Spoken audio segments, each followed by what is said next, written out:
I have finished watching Devil in Disguise, the John Wayne Gacy story, and oh man, they did such a great job on this. And I felt exactly what they were trying to convey here about why things were not being properly investigated. But these weren't kids. They're teenagers. And no known violence had occurred, no record of foul play, no reason. We were told. First thing, they're teenagers. They're not kids, they're teenagers. They run away, they do crazy stuff. Why are we going to spend all of our time looking for them? Most of these kids are just troubled. They're troubled teens, and we all know troubled teens run away. And we just don't investigate that. We don't look into why they're troubled, what led them to this, any of that. No, they're just troubled teens. This was very common back then. Investigators tonight believe that many, if not most, of Gacy's alleged victims were either male prostitutes or other homosexuals. They came looking for a good time and got more than they bargained for. The press receives information on maybe one or two of the victims and has this assumption about all of them and rolls with it. And what kind of a public reaction does that cause? You hear that? Yeah, I heard it.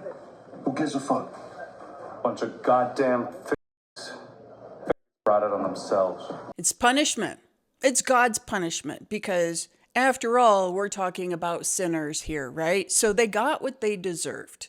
There's this whole other societal problem that comes with having information go out like this and having people speak about victims in this way is because future victims of these said crimes will not come forward because this is how they will be treated.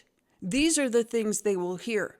Their families will be embarrassed and maybe cut ties with them.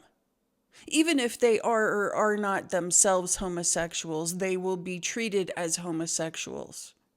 This is the life I knew growing up. This is the world I knew. This was my reality. And this next scene I'm going to show you is exactly what I heard from police officers when I made a complaint that my abusive girlfriend had forced herself upon me. According to the state's attorney's office, there's no statutory precedent for what happened to you. A man cannot rape another man from... Our community did not have protections. Legally did not have protections, which made us open targets for people like John Wayne Gacy. If you don't understand the systemic problems that we have had in our country, we currently have in our country, and we could possibly go back into, do watch this series. Because the John Wayne Gacy story shows us just how many holes we had in the legal system and how many we could potentially have today, where victims continue to be victimized because we don't believe them. I absolutely recommend the show Devil in Disguise on Peacock, the John Wayne Gacy story, and I certainly hope they do more cases like this going forward because it was so informative in understanding how the legal system failed so many.